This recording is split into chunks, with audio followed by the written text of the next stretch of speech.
Let's talk leadership. The structure has been for a very long time. The males are the leaders, the woman's the helpmate, the follower.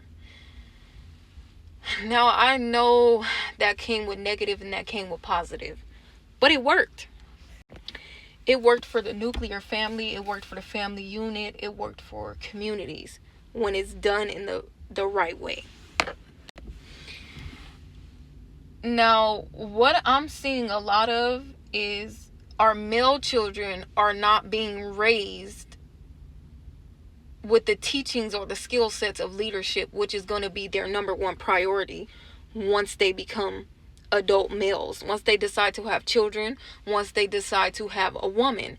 Leadership is the main thing that's looked for from them. Our female children are not being raised with the skill set of a helpmate or a follower, which is going to be required from her when she decides to have a family or to have a man, a relationship. Now, while I made a video on male children being forced to internalize their emotions, that's a dangerous thing, because for female children, they need closeness to learn how to follow. So when we're getting in these relationships, you're yearning, the female child, for closeness. The male child is yearning for isolation. The female child is raised on hyper independence. Hyper independence gives her a false sense of leadership. Leadership is his lane. So she's already offset. She's put in a lane she does not belong in. Now, while autonomy exists, self-mastery exists, being alone, not wanting children or a family exists, I'm not speaking on that. I'm speaking on wanting children or wanting a relationship. To have those things, you play a role. And in that role, it's already been laid out. The male is the leader. The woman is the helpmate, the follower. Now, while we see so many broken families and relationships, a lot comes into play. Drugs, different things like that, culture, a lot comes into play. But for starters, it is from children. The most critical pieces they need as children becoming adults are not being showcased, taught, or given.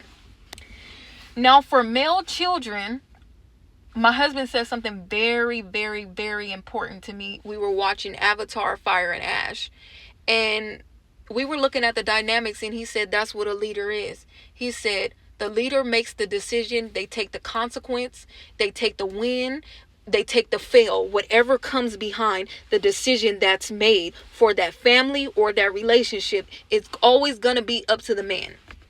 Now, while he said that, I sat back and I looked at things that we go through being married. And when anything arises, everybody wants to talk to my husband. They don't want to talk to me just yet. Where is the head of the household? Where is the leader? We want to talk to him.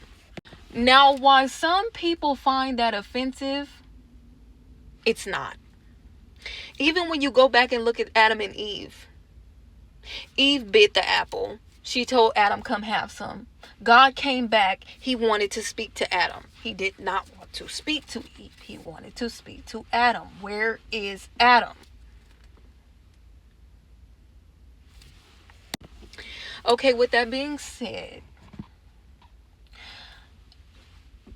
everything's a balance. I was taught that we are our own yin and yang, and that makes a whole individual.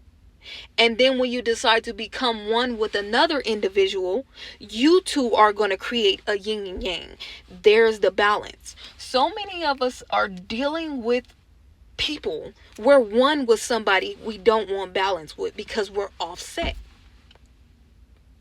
Now, why some of my qualities may be stronger than my husband's, or some of his qualities may be stronger than mine, our blueprint is the one that worked for the nuclear family, for the relationship. That still goes on today.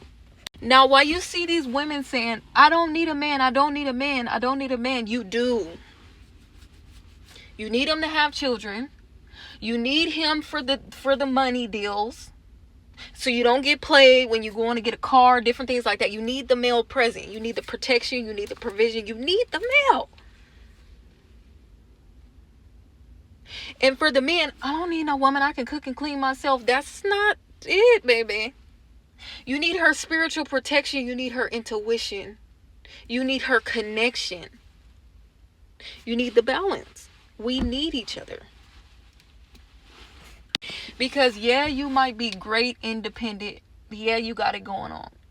But at the end of the day, that balance is going to be neat. It's going to come.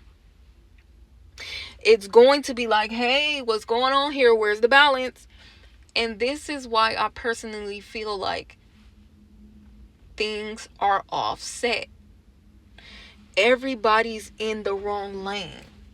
They say, why do men get these women pregnant and they don't stay? He had no leadership qualities from a jit.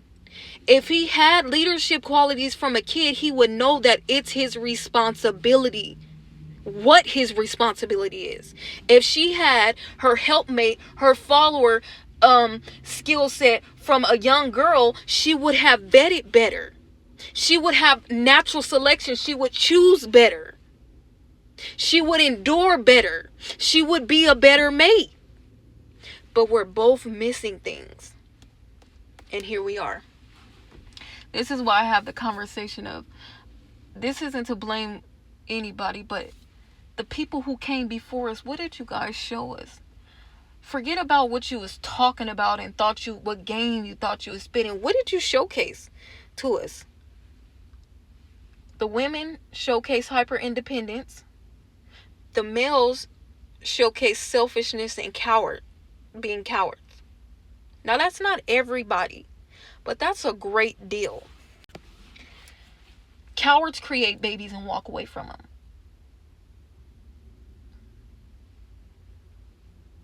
Weak women create families and say they don't need a man.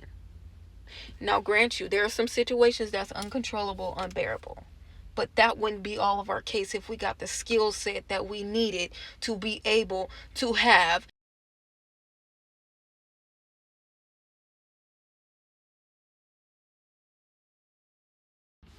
It wouldn't be the case if we got the skill set we needed to have exactly that. Now,